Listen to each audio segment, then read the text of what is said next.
Okay, so basically, we just need to for if statements, we just need to make sure that we have a Boolean expression right here. Either it will return you a true or a false. Okay, and then we remember that when we have double equation, double equality sign, that's indicating whether the left hand side equals to the right hand side. Okay, if they're equal, then it's gonna return you a true for that Boolean expression. Otherwise, it's gonna return you a false. So there are other ones. Okay, so for example, if you have a scalar less than equal to less than a scalar, just does the comparison, less than or equal. So less than symbol and the equal sign indicates less than or equal. And of course, for greater than or equal, that's really similar thing. Okay, greater than or equal. Okay. And then basically just comparison. And for, when not equal, that's exclamation mark and equal sign here. Not equal. Okay.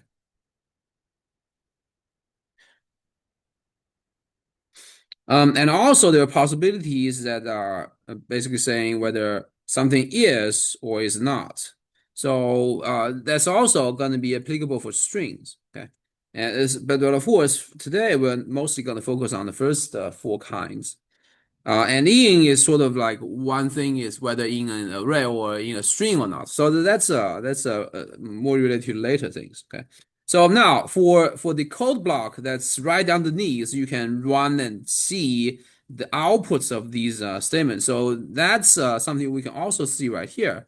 So basically, if you have what? If you have last time we did a comparison, right? It's like one whether it equals to 1.00, a bunch of zero and one. So we do realize that it's sort of like a numerical error that's possibly uh, that possibly can encounter doing this kind of evaluation. Basically, they're just comparing the left hand side and right hand side to see if the error is larger than the machine epsilon or not. So that's something you need to be reminded that this is all kinds of numerical computations that you need to realize that's happening at the back of the scene. Okay, but usually for like integers, right? So if 3 less than 5, that's true, so it returns a true. But if you have what you have 3 less than or equal to 3, that's gonna be a true. But if it were 3 less than 3, that's gonna be a false. Okay, so that's right here. It's right here. And for the numerical values here, 10, the integer, and 10.0, the decimal, they are equal in the value as expected. And when you say 10 does not equal to 10.0, that's false. So now, finally, the last statement here is whether CT is in cat or not. Okay, so this is basically saying whether the um, the well, let's see, the CT is a consequent a string, whether it's part of the string of cat or not. Okay, so that's something we can play with. So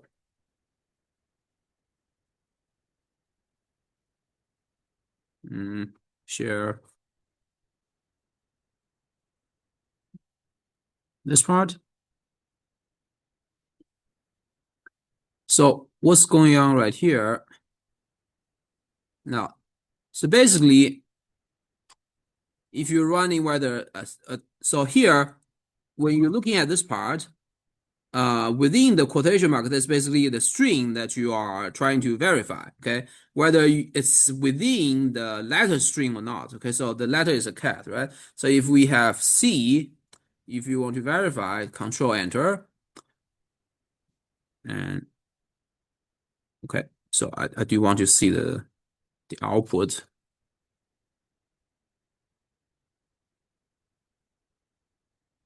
That's true, of course, because okay, C, the character C lies within cat, right? and also it should be true in CA. Okay, but for CT it's different in the sense that CT they are adjacent to each other within the former string, but not in the latter. So although both C and T they are in cat, however they are not adjacent to each other, which will give you a false. Okay, so this is what happens for CT in cat. That's why it's false. Okay, so just be careful. For the former ones, for the former Boolean statements, they are more numerical. But then for this kind of in or is, then they are related to also possibly arrays or strings. Okay, all right. So let's continue. So that's good. Okay, so that should be straightforward. And there are other logical operations. Okay, so and or. So the most common ones are and or. Okay, so when P and Q are both true, then P and Q will be true. Otherwise, if either of them is false, then the AND statement will conclude you are false.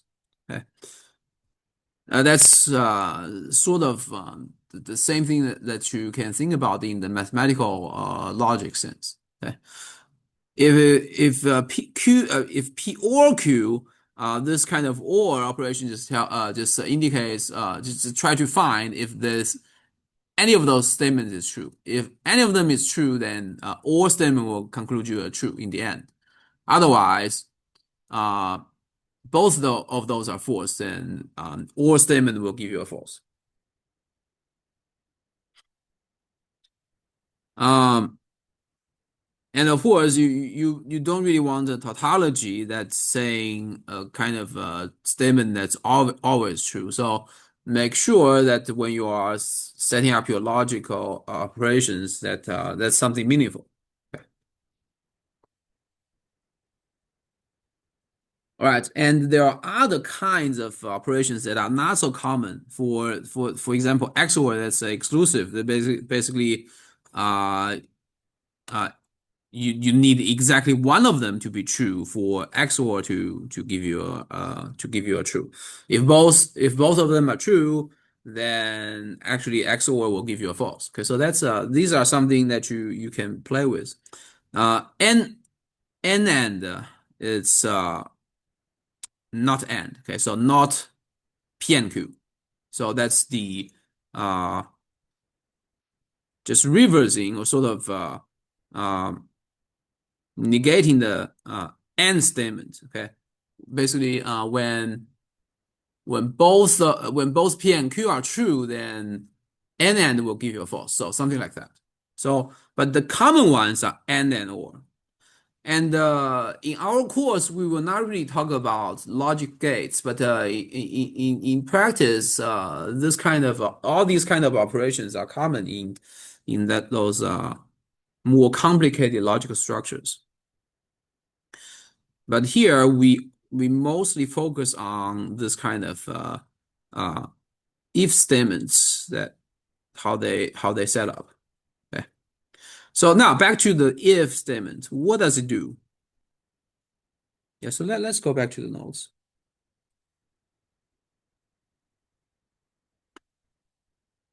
So basically, uh, for an if statement, program starts by verifying if the logical expression that follows if is true or not. If it's true, then we run the indented the code block right underneath. Okay. Basically, it just runs that code block one line by one line for all the same for the lines with the same indentation. Okay. And then when the indentation changes, then that basically that running will stop. And then if the logical statement is false, then we will directly stop. So that's the true cases. That's the true cases. Okay. Right. Now let's run the code again. Switching back and forth.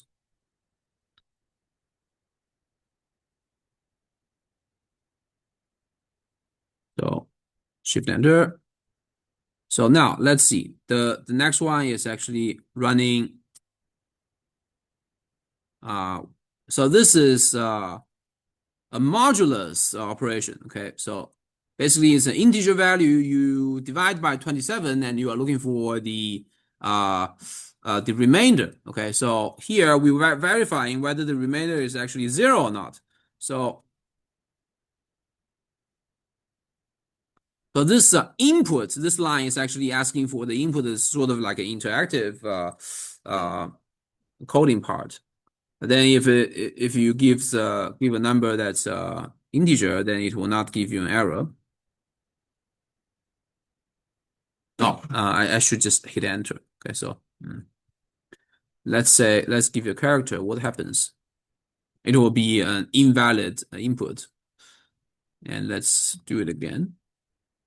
So let's see, 27. Let's give a multiple of 27. Let's say 81.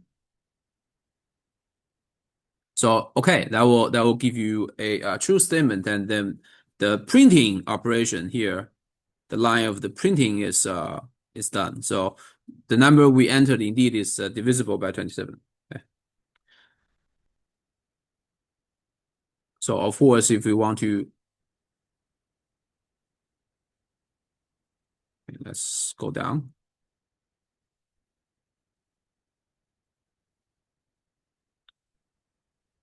So when you are trying to check if it's an even number or odd, right? Then you just need to divide by 2 and check the remainder here. So let's say, uh, so yeah, let's see. Running this, let's say 7. 7 is odd, so it will not give you anything. So basically, when the logical statement is considered false, then this line rather than this is skipped. Okay, for the program. And let's run it again for some legal number. Let's say 60. Then you expect it to be true. So we expect the code to run, and you do uh, see the print of that. And now, what about indentation? Okay, so indentation is very important. So you see, if there are two spaces, uh, right in the front, that's fine. That's still considered indented. But now, if you remove it, now here directly, Colab will tell you, okay, that's a syntax error. Okay, so you have red underline. Okay, that tells you that's gonna give you an error. So if you run it, indeed. So what does it say?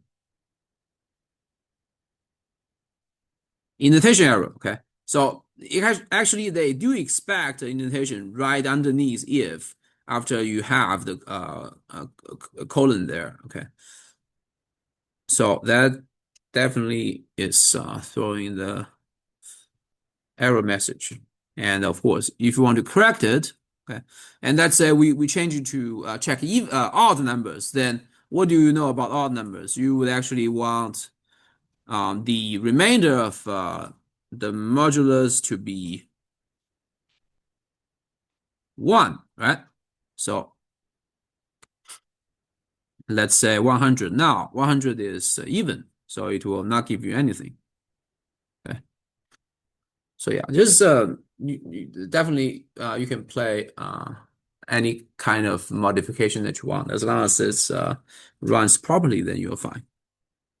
So that's good. Okay, indentation. Okay, very important. Okay, now there are other variations, of course. So here, the if then stop, this is the traditional one that we have seen. Okay, so if following the Boolean expression with colon and then indent the lines beneath, then whenever the Boolean expression is true, then those the code block will be executed, right? Then there are other things that you can do. So, for example, for if else is where, okay, basically when the Boolean expression here is false, it used to stop, right? But then for the else parts, then you will just instead of stopping directly, they will run the the code block for the false part. Okay, so that's giving you some flexibility right there. And then further, you can have some even if else if. So that's a little bit more nested structure. Okay. So let's see this one. So basically, if the first Boolean if the first Boolean expression is true, then the first block indented block is processed. If the first thing is false, then now they will skip the first block and then they will try to evaluate the second one. So the first false, the second true, then you will run the second block, and it just continues as you expect. If the first and the second are false and the third is true, then it will run the third block. Okay. And finally, if everything above they're all false, then in the end, then for the final else part, they will run the nth code block. So it can make the sort of like the branching a little bit further as you want. But of course, when you try to devise it, you want to be careful so that you wouldn't end up with something that's really confusing. Indeed, the else if this kind of statement can go a little bit more complicated. But here, remember that the syntax here is elif, just the first two characters of else and if, okay, at the same time. So elif. So yeah, the diagram right below is basically saying what happens if you have three expressions. Okay, so if the first one is true, then go to the first code block. If the first one is false, then they start with the second one, and just so that's what we just mentioned earlier. Always remember, okay, so you do need the colon right here for each right after each Boolean statement and after else. All right.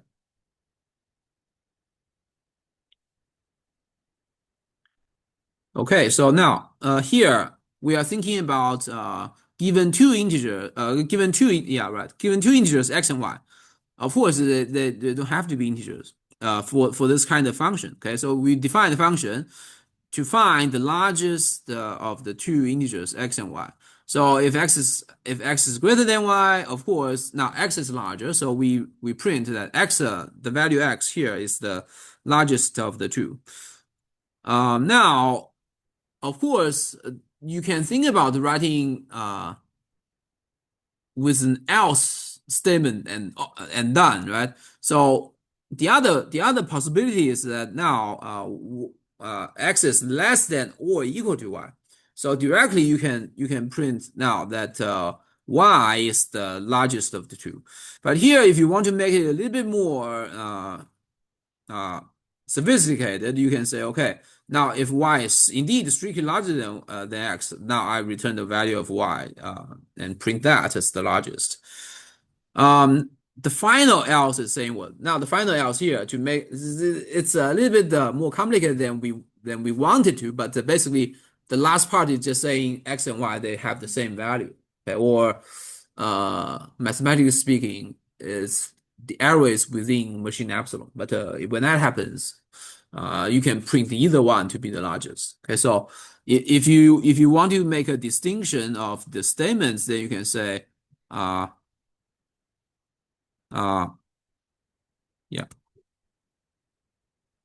Oh, this is a code block. This is a text cell. Okay, so I don't really need to change anything. But here you can say, okay, the two values are equal. Okay, so you can, if you want to give a little bit more information when you print. Yeah, okay, that's what I changed. So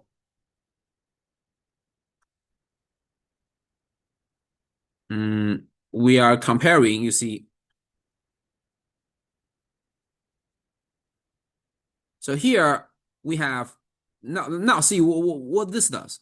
So the largest of the two, we evaluate at 42, 42, okay? So the two values are the same. So firstly, we check that first if is false, so this line is skipped. And the second one, y larger than x is also skipped. And finally, we print here x is equal to y. So 42 is equal to 42. There's nothing really special here. But you notice we have a type function, okay? So now this part is something I want to somehow emphasize that in this function, when we have the function without saying anything about the return and only print, then this function will actually return you the non-type.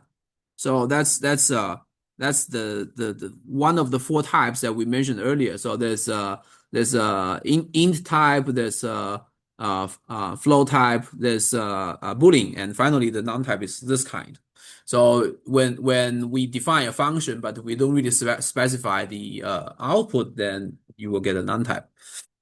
And of course, if you want to avoid that, so let's just control slash and uh, just hide the print and make the returns. So now if you look at the return part, this is returning you the string of the value and also some sort of appended with the text that you want. Okay, if you run this, now we're not really printing anymore. Okay, you see, and whenever it returns, basically it just returns. Now it's a string. It's a string appended with a bunch of other strings. Okay, so that's going to be a string now, right? So when you are defining the function, you think about what you want to do with the function so that the output would make sense for you to utilize later, right? And okay, so let me do Control Z to redo the changes. Okay, so Control S will help you save the file. So that's good. Yes. So I can put more than three functions. I make the more than three conditions too using elif. elif. Yeah, you can write how many that you want. Yeah. Yeah, but it's still it has to be finite. Else. Pardon? The start should be with if and If. the end should be with else. Yes, the first one should be if and then elif all the way. And then finally, if you want to include the else, then it's fine. If not, then that's also fine. Okay. Yeah. So the final else is just giving you the last condition that you want to include. But yeah, it could be 100, but that will be a little bit lengthy. So it's kind of like the diagram. Yeah, let's not share. So ending with else is not necessary. Not necessary. So that diagram is like this, but it just goes on and on. Okay, so it's gonna branch for 100 times if I have 100 statements. Yeah, so indeed. Yeah, very good question. But yeah, well, the length, the more nested it is, the harder for you to somehow go through the logic. So you need to be careful.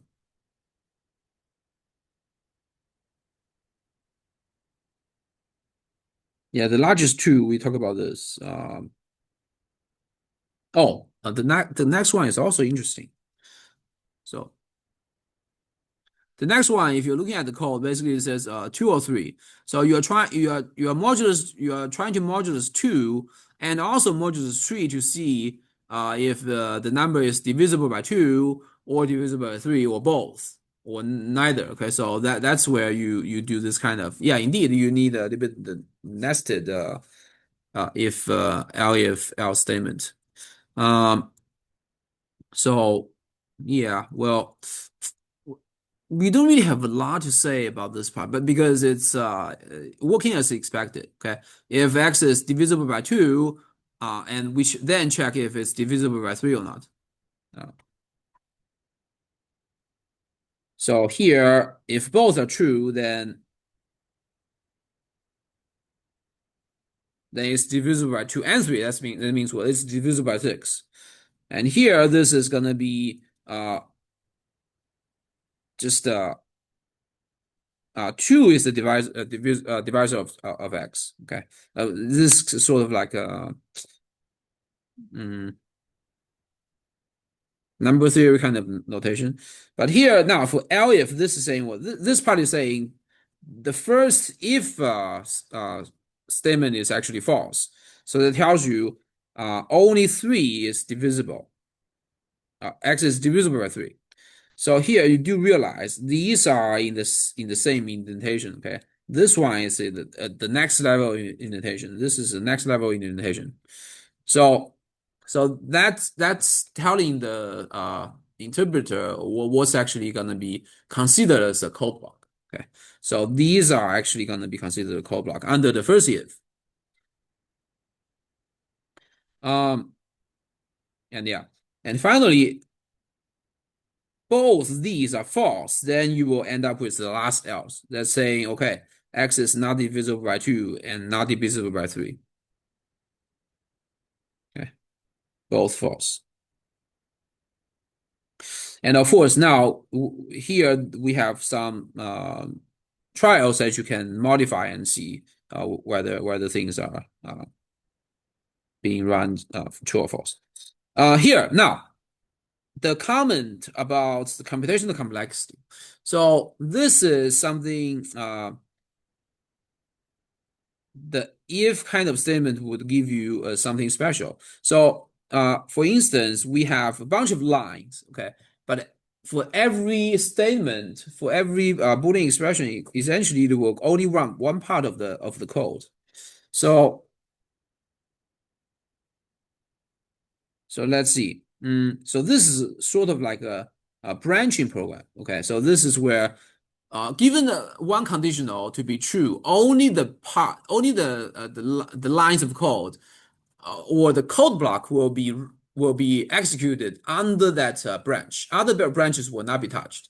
Okay, so a straight line program is the programs that we had earlier without this kind of branching. Okay, so basically for a straight line program, if you have n lines, then n lines will all be executed.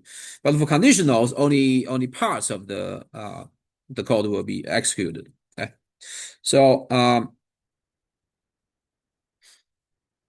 let's see. Mm, let's give okay. Let's say an example. Let's say when x equals to 0. So let's think about this. So firstly, we input a number and x is 0. So that first line is executed, and then we check the if statement. This one is true. This one is also true. So the second line is executed, and then now x is less than 50. So that's also executed, and then it's true. Okay. So we jump to this printing statement, 4 lines are executed and done. Okay, so that if part is all finished, so nothing beneath is going to be executed. Okay, so that's what we are talking about when we say the branching. So we have a total of like 10 lines, but we are only executing 4. Okay, and if you are doing something special, more different, differently, let's say x equal to 101. So if that happens, the first line always needs to be executed as it's kind of interactive. But then now you check the first if statement. Neither is true. Okay, wait. Okay, yeah, well, one of them is false. So the AND operation will still be false. Okay, so the first one is true. The second one is false. So the whole thing is false. And then we go to else. And then we print. So that's 4 lines. Okay. So the first case, that's also 4 lines are being executed. Right? So you can basically think about this kind of that's what we mean by saying complexity of computation. Basically, is up to the lines of code being executed. Okay, or kinds of operations that are being handled within the computational procedure. All right. And of course, you can think about other scenarios to check your understanding about these executions. But basically, you just think like you are an interpreter of Python and just think about how the codes are executed. All right. So now we talk about a small practice trying to look for the largest value out of x, y, and z. Okay. So we have two that we have done earlier, x and y, right? So now what about three? So so yeah, you guys can think about writing this code, and I'm gonna give you guys a let me quickly check. I kind of forgot whether I have the answer here or not. Yeah, so without looking at the answer, just think about how you determine the largest number among three. And if it's not in the cell, then write your own. If it is there, then try to see if it makes sense for you.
Do any of you guys have an idea? So basically, it's like, well, in fact, if you are playing with Colab, then it will always give you sort of like coding hints. But what you can think about is that for three numbers, right? If x is larger than y and z, then okay, that's x is the largest. But then if not, then x is gonna be not in consideration anymore. Okay, so you only need to worry about y and z. If y is larger, then y is the greatest. Otherwise, it tells you what? It tells you X is discarded, Y is also not the largest, and finally Z is. So just make sure that the indentation is fine. And yeah, also let me see if sort of like a different indentation here can work or not. Actually, as long as it's consistent within each code cell, is fine. Okay. It doesn't have to be all aligned in the same style. Well, in terms of Colab, they will do two spaces for alignment for indentation. For other text editors like VS Code, they will give you like four spaces. But yeah, well, you just need to make sure that for each code block that you define, it runs fine. Where would you put Pardon? it in? Like, would there be another LF for Z being larger than X and Y, and then the else being all three numbers are equal? All three numbers are equal. That's a special case that you may want to give a little bit more thinking. So here right now we don't really cover that case. But let's see if x and y and z are all equal. Uh, Because with the largest of the twos, and there's only one or the other being larger than being equal, it was the if, the LF, and the else. yeah, right. That's a very good question. Now, because I'm thinking if x and y and z they're all equal, then actually this cell this conditional is actually false. Um, So and then this one is also false. Then that yeah, that will be one subcase of else. Then yeah, let me add that. So else, so print z is the largest, and then I do if because now z has so the first two are all kind of being killed off. Okay. Then yeah, then I need to add further to print that they're all equal. So if now here I do one more level.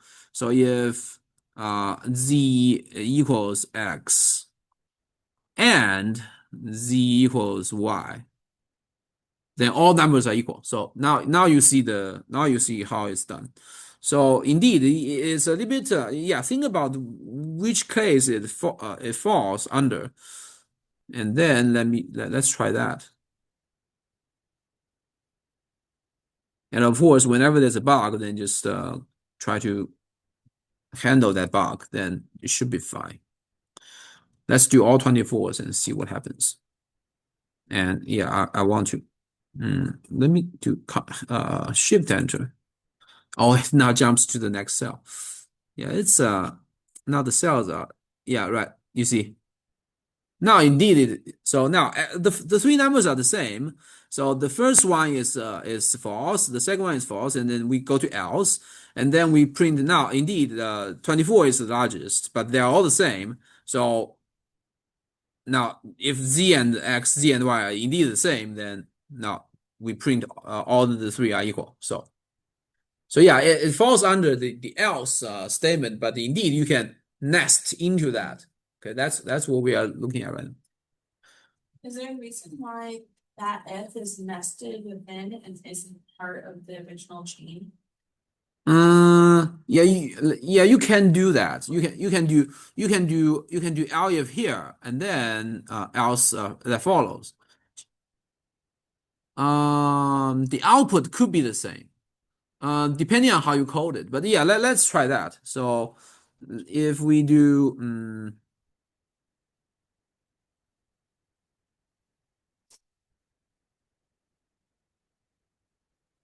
L if, let me get this.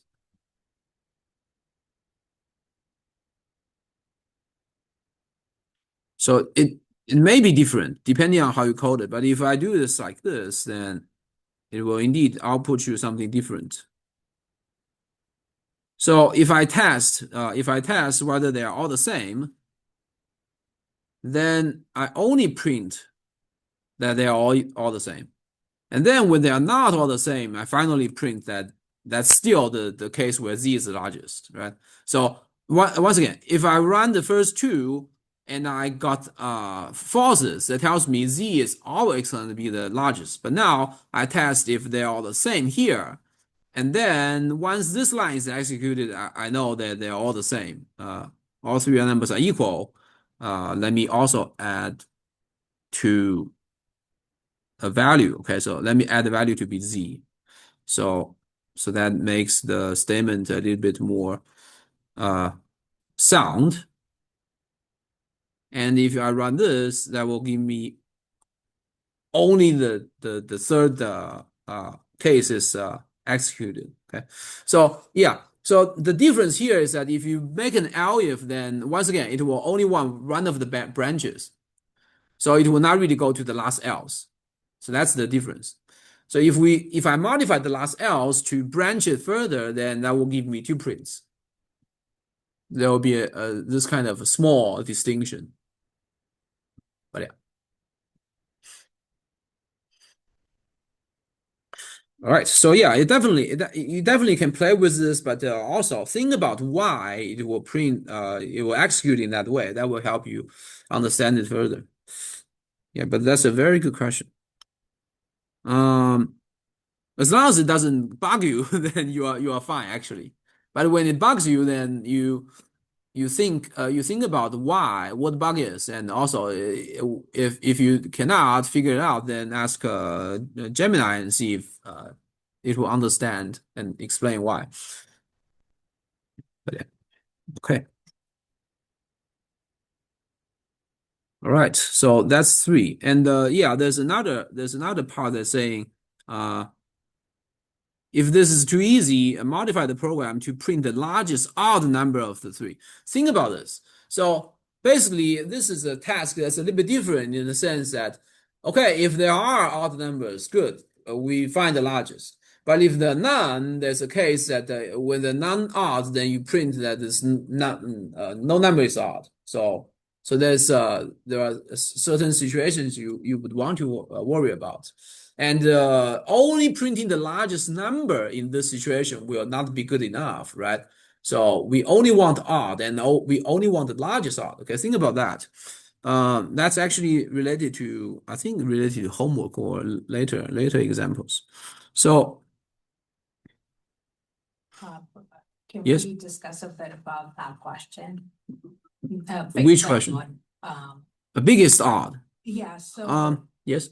what my original thought was first to pick the odds and then to compare from those picked odd digits to compare between those as to which one is largest. But then what is the function that lets me pick the odd without using if else statement?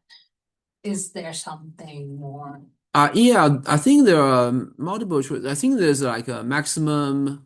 Uh, well, yeah, if you want to call a function, there are always options that you can do. Here, when we are trying to practice conditionals, right? Then you may want to think about that, but it's always doable. So yeah, well, the efficiency may not be that good, but that's definitely one way to think about it.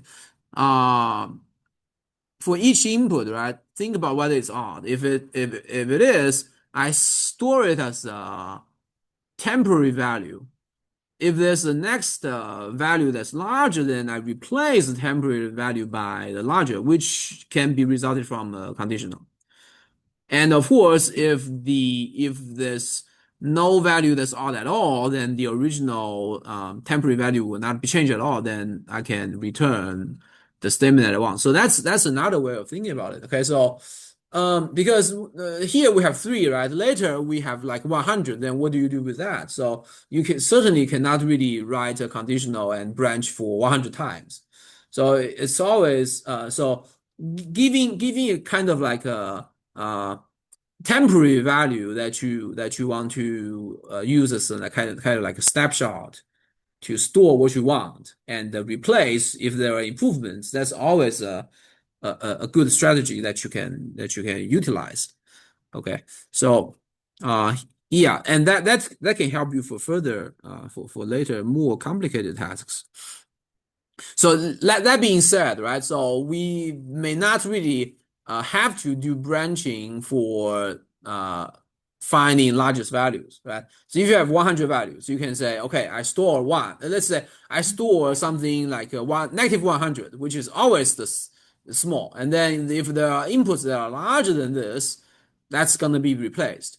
And then if there are numbers are even larger, I'm gonna use that larger to replace that. Or just put a threshold and compare it to that. Very good. Exactly. Yeah. Give a threshold that you think that will always be replaced by something by some number within the data. If it's not replaced, then it tells you what? It tells you all the data are a lot less than this. So that's a statement that you can print at the end, right? So yeah, then that handles all possible data that you run through, right? So that's sort of like the running through the thing, the data for once, but you can accomplish what you want.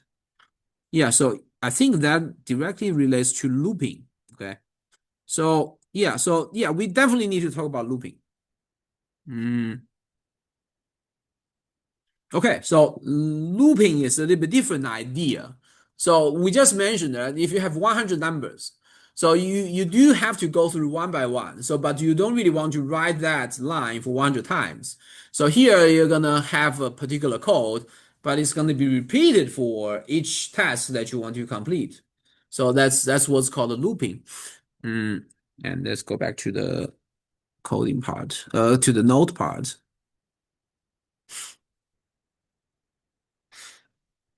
Mm.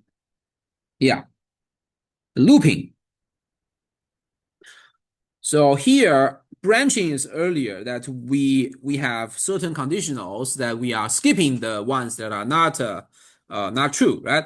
But here, this is repeating certain lines. Okay.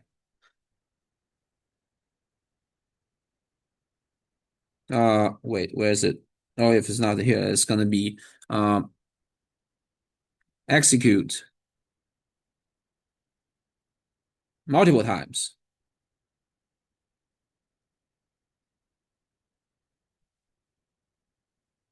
given a few lines of code.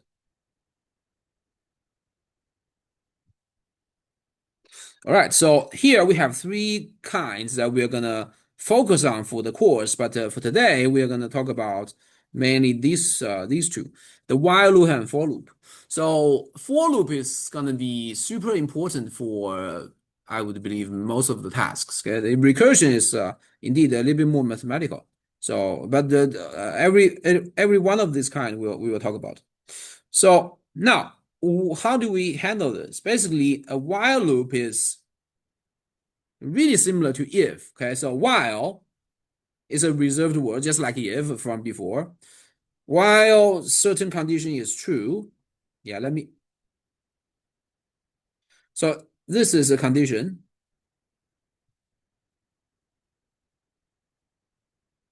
colon, and then indent the code block that you want to execute. Okay, as long as the conditional is true, then the code block that follows will run. Okay, so if it's true here, then this thing will run forever. So it will not stop. So so let's quickly look at that. So and there are certain situations where you want to stop the thing and how you're gonna do it here. So that's pretty important. Uh, so here, so I modified the code from the notes a little bit earlier. So now, how are we? So basically, I'm adding a counter to it. So actually, at the beginning, I starts at zero as an integer, and every time it runs, I increase the I value by one, and let's see if I run it, what happens. So Control Enter. Okay, now I stop it by hitting the box there. So it just prints that line for how many times? Actually, I don't know, but let me move to the I value and see if well it should be start. It should be stored in the system. Where's I?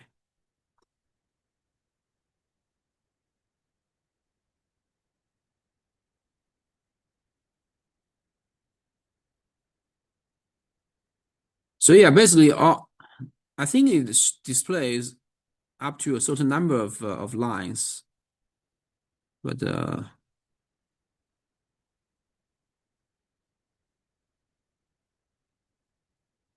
wait, I value should be there in the yeah, it's more than 5,000 lines, but yeah, it's definitely more than 5,000 lines. But yeah, that yeah, I try to move the cursor to the value, so that's the value.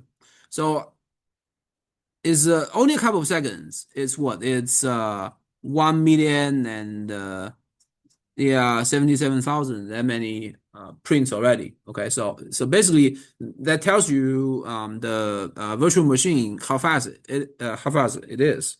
If you're running on your if you're running on your own computer, then you can also test the computational power. But basically that's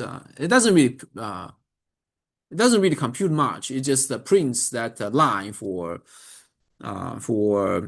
whatever many times. So it doesn't stop until you try to kill it. Okay, so definitely try to avoid loops that runs forever because it will not stop. Okay, so all right, that the conditional is very important. Okay, so here now, one way to avoid it is basically give a number of times that you wanted uh, to execute, and then here it says while the number is non-zero, I print.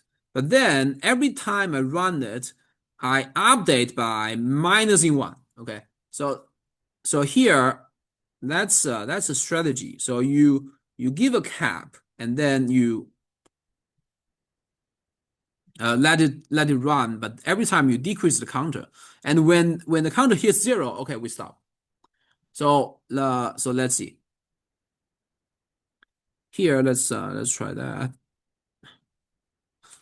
So basically, how many times you would want to see it? 10, okay, and yeah, it should be 10. Well, if it's too many, then it's harder to count. So three, three, three. Yeah, so that's exactly 10. So what happens? So here basically we input so how many times we input the value, that's 10, and we that's actually a string. Okay, so you input a string, and here the int function is actually uh converting the type to an integer, and then oh so this is a modified version. So I have I equal to 1, while I is less than equal to 10, I print, and then every line, every time I increase the I value by 1. So at first, in the first iteration, I would say I value is 1, which is true. Okay, 1 is less than equal to 10. I printed for the first time, and now I is updated to be 2. And then go back again. So now I is 2, I is still less than equal to 10.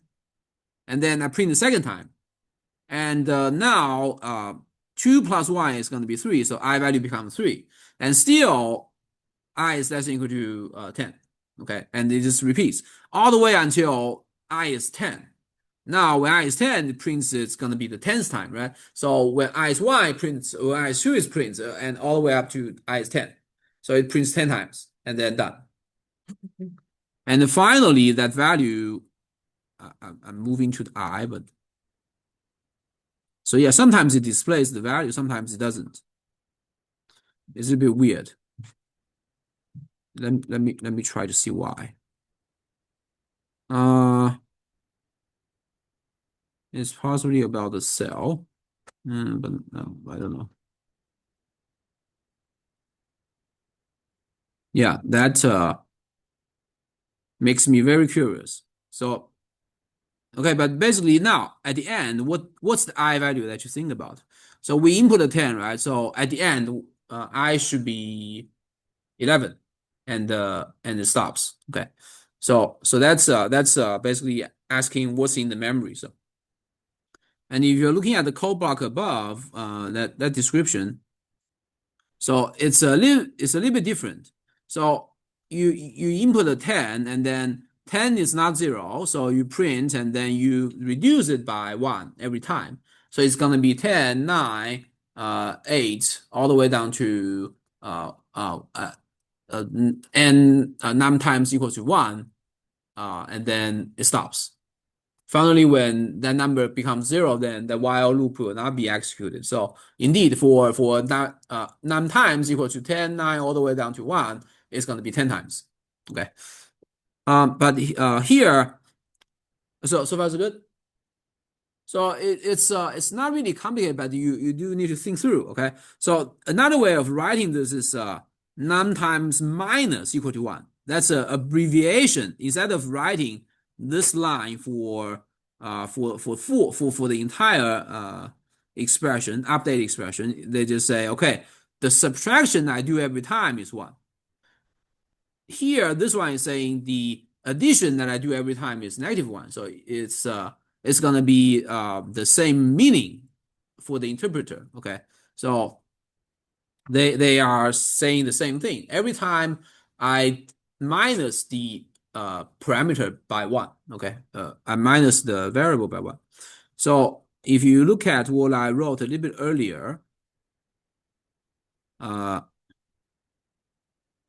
right here. Okay, so this is I plus equal to 1. Okay, so basically that's saying what? That's saying my variable every time increase by 1 in the loop. So I plus equal to 1 meaning the increment, okay, the additional value I add to I is going to be 1 every time. So yeah, that's something I want to write in the notes. So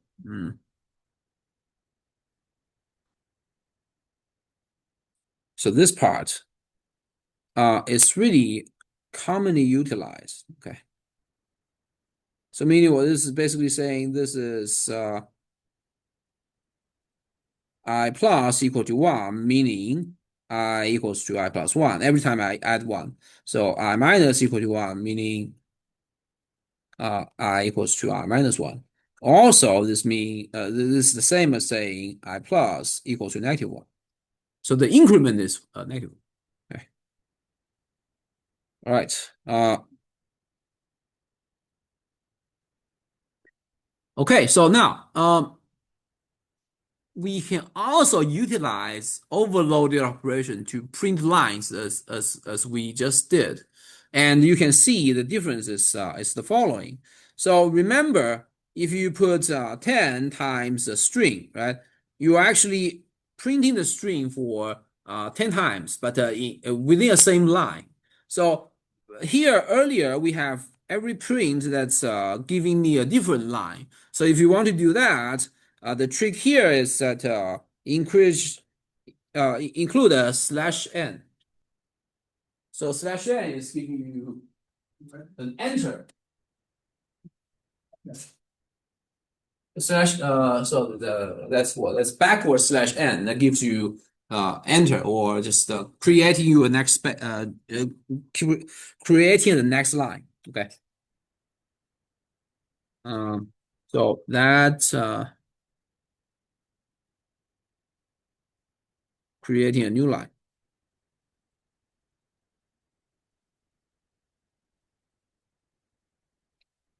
So, although here it seems kind of trivial, but in the future, if you are doing your own execution of code when you are printing uh, execution information, then you certainly need this kind of stuff so that the output can look sufficiently good.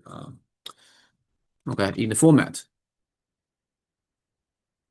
And I think in the homework and in the live coding notebook, there's what's called an F string. Okay, make sure to study what F string means. So sometimes we have string adding certain other strings that's kind of Cuban sum. Okay, so F string is another alternative of printing text combined with variable values.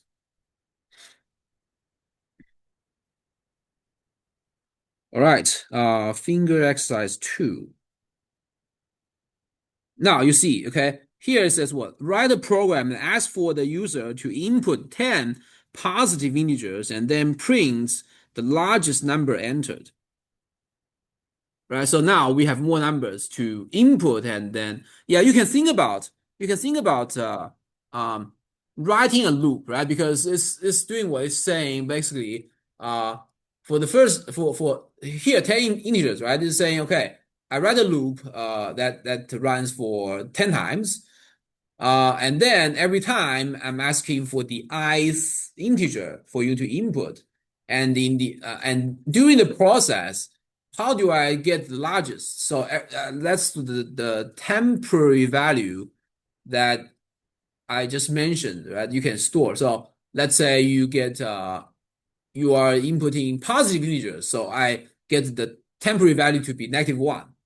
And then now every input will replace that as long as it's larger. Okay, so you can think about so this is a really important trick that you can utilize. Okay, store a value as a temporary value, and it's going to be replaced by the larger one every time. So every iteration you introduce a comparison and update if the comparison is actually beneficial, right?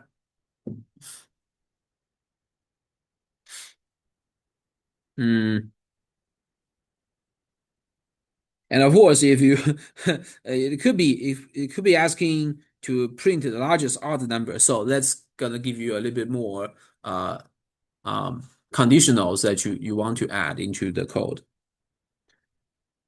And here, finally, if no odd integer was entered, print a message for that.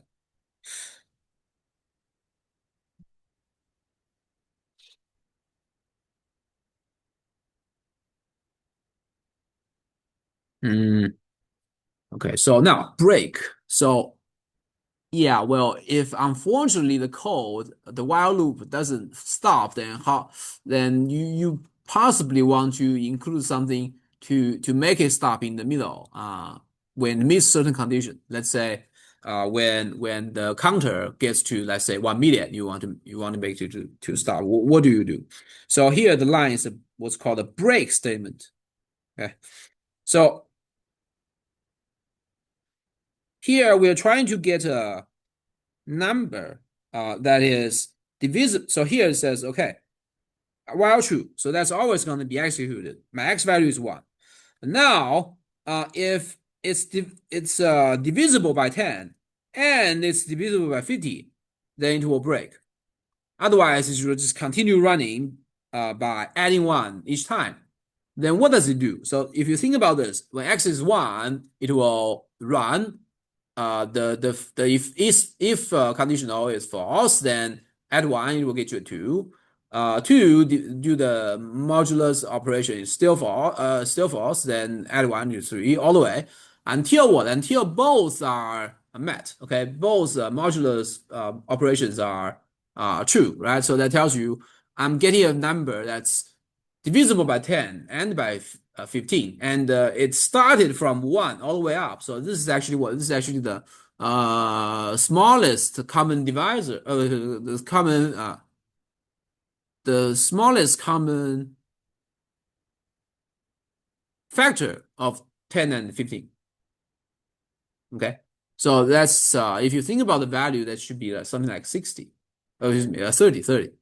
So yeah, that's already here written. But of course, you can change the numbers to this is one way that you can set up the greatest the least common divisor, yeah, least common multiplier, common. Instead of break, if I say true, it's the same thing. Pardon? Instead of break, if I say true, it's the same thing. The else statement won't work because if statement is true, right? That's a very, very good question. Uh, if you replace it by true, right? What happens is you will still wait. If it okay, so if it were true, then what happens is x equal to 30 at the moment, right? So it will not really go to this line, but while it's still true. So it will repeat 30, 30, 30, 30, 30, 30, and being true all the time, but it doesn't stop. So that's the distinction here. So why do we have the break? So that okay, the while loop is gonna kill off, then you jump out. Right, you will not print. So yeah, let's try that. That's a very, very good question. Run to get to 60. That's also a good question. Let's try this first. Uh, true. I don't know if it does anything special. If not, then that's fine. But let's just try that. Uh, Control Enter.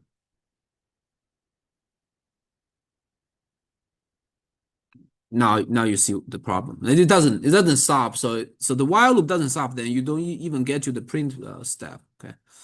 So now No, break. but we need to change that x value. It's to the x. So let me stop that, and let's see if we can get a value out of moving the cursor to it.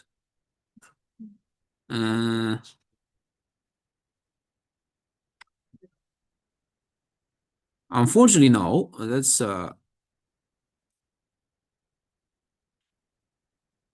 yeah. Let me make a. So now we have x value. So let's I can print it somewhere else.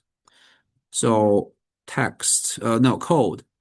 That's x, right? So I hit enter, and that's my x value in the memory. So it just doesn't stop. So earlier when we have a true there, right? So it hits at 30, and then it will not do the else. It will not increase. So that's so I changed it, but it doesn't affect anything. So what? Even though I changed the text, even though I changed the syntax, but it doesn't carry through the computation, because when I hit run, the Python interpreter will basically execute whatever I provide as an input. So now, even though I changed the input, I didn't feed into the program, so it will not really do anything besides what you already have. So if you were here, this now the error message when I hit when you get when you hit force stop. That's basically saying now it stops here. Now keyboard interruption. That's what we just did. So now basically you are stuck with the while loop, and the x value is 30, but you don't go anywhere. So remember this line. This line can only be executed outside of the while. Okay, so only when this first while loop is done, you will be able to print. So this is the reason why we don't see any output for that while loop without break. So because it didn't even stop. So now when it breaks, then instantly you will get the conclusion. Okay. Uh, and it and the question about whether we can get a 60 or not, that's a very good question. Let me think. It's like try to see it run again, like assuming it was starting at 30 and would add one, but then because it was starting at 30, it was true, so then just print it again. Oh yeah, yeah, very good question. Very good question. So let's try 31. Right. Very good question. So yeah, you can get to 30. This is sort of like the smallest the smallest common multiplier above 30, above or equal to 31. Yeah, very good. Else like make it print more multiples, like how it printed multiple loops. If I wanted like 30 is divisible by 10 and 15, 60 is divisible, and then like tell it how many multiples. Yeah, indeed. To summarize, if you want to get a different output, then you possibly want to think about how to achieve it. Indeed. So if you want to get a 60, based on the current setup, indeed, you need to increase the initial value there. Yeah. If you start with a zero, you would end with a zero. Okay, so that's indeed that's the nature of the what you set up right here. Yeah. So it's already divisible, then you do not really increase at all. Right. So indeed. Yeah, but this tells you the nature of the while loop. Okay, so if you don't break, then it will just keep on doing, and that's pretty ugly. So oh, it's already 2:30. Mm, yeah, well, let me quickly double check. So let me stop the recording. So basically,